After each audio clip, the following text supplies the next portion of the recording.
Ladies and gentlemen, the Zeta Set is here, a Magic the Gathering Secret Lair offering that is unlike anything I've seen before, and guess what? I have a lot of thoughts on it. Let's dive in. Court is now in session. If you like content like this, that's analytical about Magic, yet not relentlessly negative about it, while talking about markets, gameplay, and doing box openings, then hey, maybe subscribe. Also, if you have a lot of cardboard you want to sell, check out Card Conduit, one of the best ways to sell your cards on the internet. Use promo code NERDY for 10% off your fees at checkout. And today I'm proud to announce a new collaboration. My LGS Final Boss has a website. You can shop singles there in Pokemon, MTG, and other games. Here, of course, we're going to be talking about Magic the Gathering. It's a great way to support a local game store and have them shipped directly to your door, or if you're close to the Dixon City area, go pick it up and save that money on shipping. They also have a buy list to show you what they're looking to purchase and what price you can expect to get if you were to sell it in the store. And finally, I'm happy to announce that for anybody who watches the channel and knows about this promotion, just use promo code NERDY for 5% off your purchase at checkout. Hey everyone, thanks for stopping by. I'm the Nerdy Attorney. I'm very excited to talk about this. I have a lot of thoughts and feelings on it, and I want to share my perspective on the way this has been covered, what people are discussing, and how I feel about it, and what it means for you and Magic the Gathering generally as we head into what is probably a new era of Secret Lair. This is just the beginning, so let's talk about it. First and foremost, what is the Zeta Set? Let's go through the data points here. Make sure we're all briefed on the same product. It's 121 new art reprints from 1992, which brings me to, very quickly, the best point about this. These are only going to cost $19.92, but hold your horses before you get excited. They are going to have rarities, just like commons, uncommons, various treatments. These are going to come in packs. You have to buy them, and there's a random chance you're going to get certain cards at certain rarities with various slots. I believe there are 7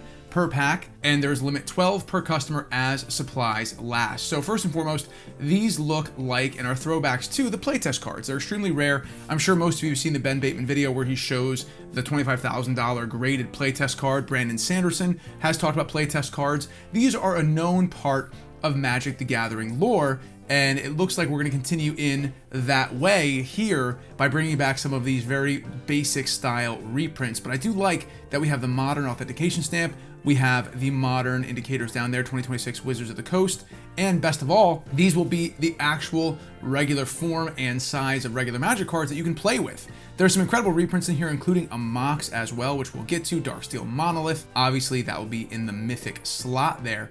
So what are my initial takes on this? Well, it's pretty easy. I love Kraken packs, I love Secret Lair products, and frankly, even though this has an element of FOMO, I know that people think this is a weaponization of FOMO. I hate to break it to you all, any trading card game that we purchase is a weaponization of FOMO, all right? They want us to buy as much as we can.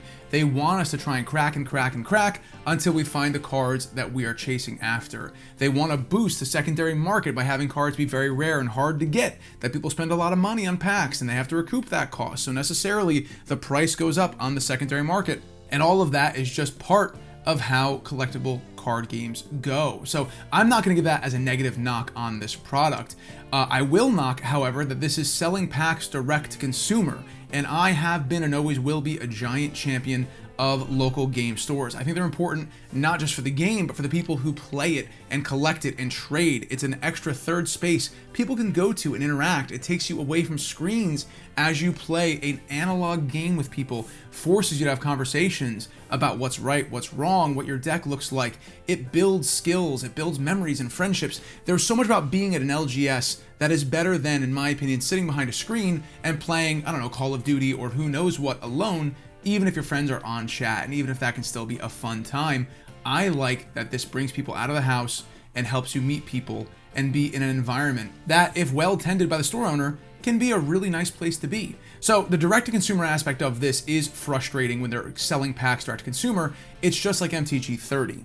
Now, for those who don't know what MTG 30 is, that was widely regarded as one of the most disastrous things Wizards has ever done, because they reprinted all of these cards that were supposed to never be reprinted again. They did them on new customized backs, which has always been Wizards' way of getting around the reserved list. They would print it with a gold border or a different back, so it's not tournament legal. So while it is an authentic Wizards of the Coast piece of cardboard, it is not in fact an authentic original card of Alpha, Beta, Unlimited, or the other reprints that are reserved to never reprint again on the reserved list. So coming back to this, the big problem with MTG 30 was the price point. It was too expensive. I think it was $100 a pack at release or something crazy. And that was well before Final Fantasy collector boosters broke the market, Lord of the Rings Special Edition broke the market, before we started pushing up the price to a collector box from Universes Beyond to $450.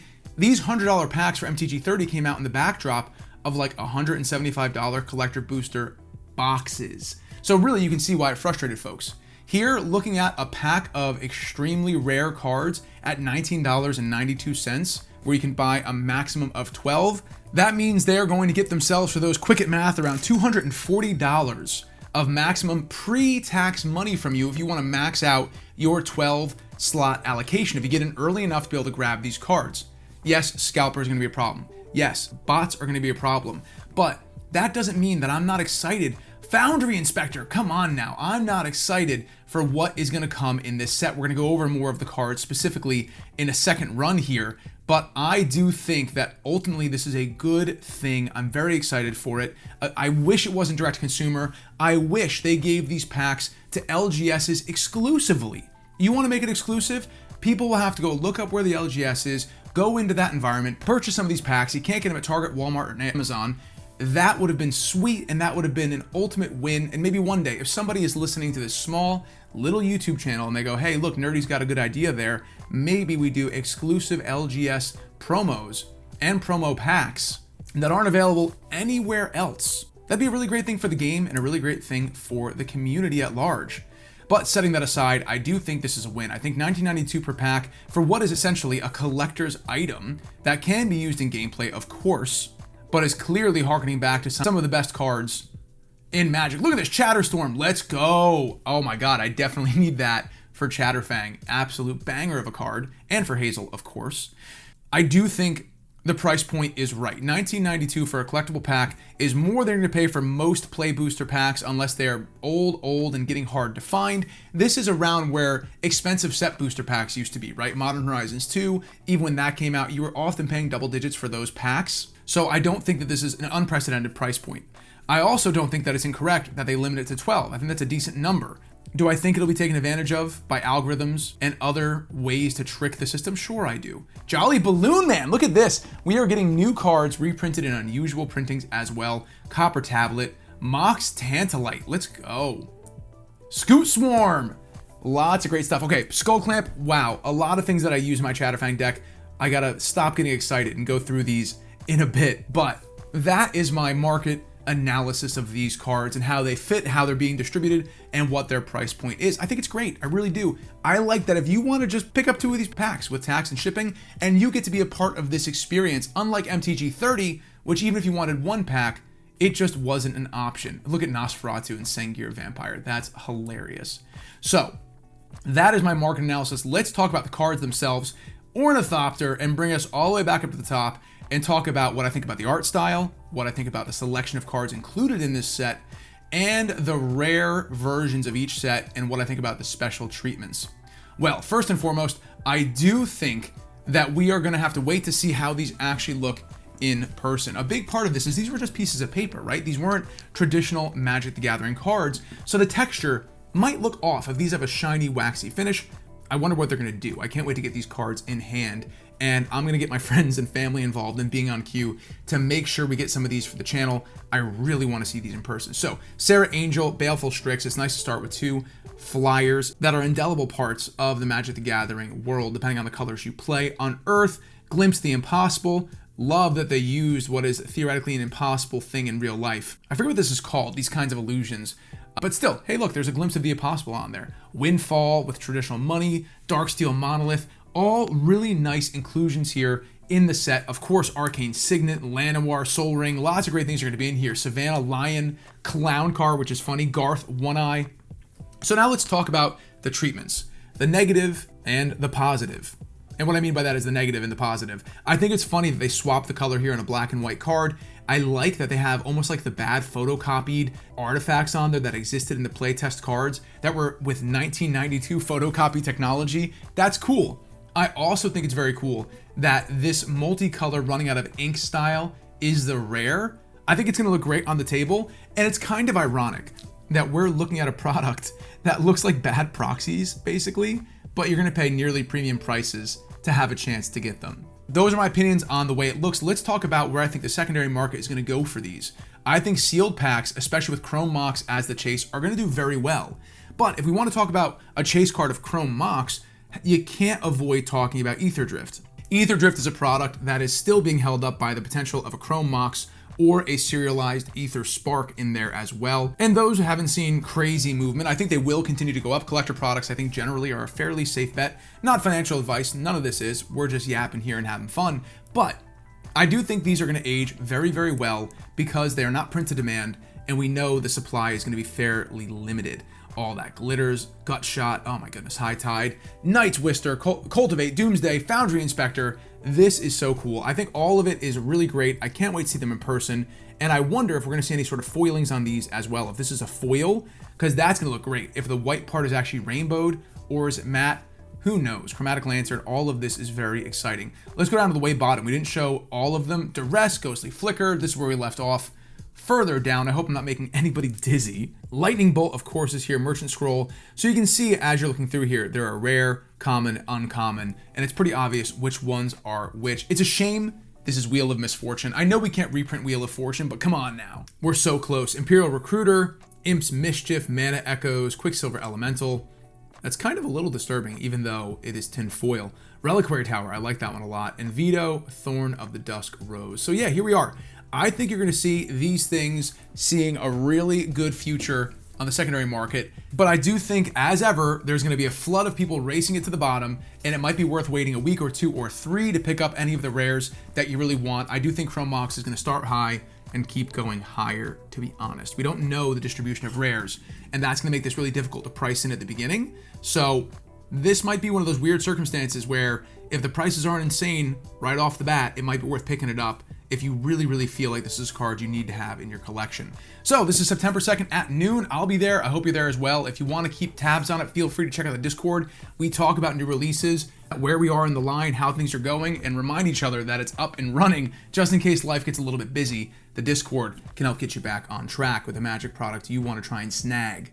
So ultimately, I think this is a good thing. Now, finally, where do I think this is going to take us in the future? Well, I do think Magic and Wizards of the Coast is experimenting with more direct-to-consumer pack ideas and options. I hope this does not become a default. I hope this will be a once every couple of years special event. I mean, when you think about it, that's sort of what we got with the Encyclopedia of Magic, which was by far and away my favorite MTG product of last year. That was essentially a pack. You were guaranteed to get every card in it, but it was where the foil and the surge foils were that made it very special, and where each one was almost like you had the luck of the draw to get the Surge Foil Urza Saga or something of that nature. It's very much like the Dragon Lord set in Sorcery. You're guaranteed to get the same cards, but you'll have one special rare in the box, which does create, even in a unified small set, an air of rip to get the best pull kind of a thing. That's certainly what's happening here. It's a set of 121 cards, and you can be darn sure that these packs, I think, carry some value in the future if they remain unopened. So I hope this isn't a paradigm shift. I hope the direct-to-consumer stuff will be offset and balanced by some things that are exclusive to LGSs. So that's my takes, that's my thoughts. Sound off down below. What do you think about this set? What do you think about the price point, the art, the distribution style? I really want to hear it down below for a great conversation about where Magic is, where it's headed, and what the Zeta Set means for all of us. And now it's time to thank our patrons. And of course, I'd be remiss without thanking all of our amazing patrons who help make this channel possible. First and foremost, thank you to all of our associates, counsel, and partners. We really appreciate you being here, and thanks for being a part of our community. And then to our $20 patrons at the senior partner level, I gotta thank Berserkin, Dragon's Den Games and Hobbies, Kevin Corneliussen, Teacher Johnny, and Walters04. Always great talking to you guys in the Discord, and I appreciate all you do to make this a great and welcoming place for us to talk about MTG, cracks and packs, and enjoy this hobby.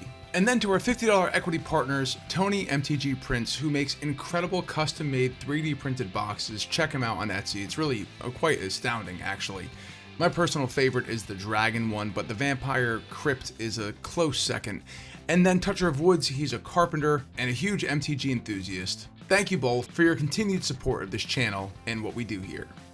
And then finally, of course, our $100 named partner, Thomas McKinney, the Mad Lad. Thank you for all you do. and for your steadfast support of this channel as we continue to try to make the MTG community a positive and reasonable place. Thank you all again. I do appreciate it. All right, everyone, that's it. I hope you enjoyed it. I'm going to get back here down to Chatterstorm. Where is that? Let's rep Chatterfang here. Chatterstorm is the final thing we're going to look at on the way out. Thank you so much for stopping by. I hope you enjoyed the video.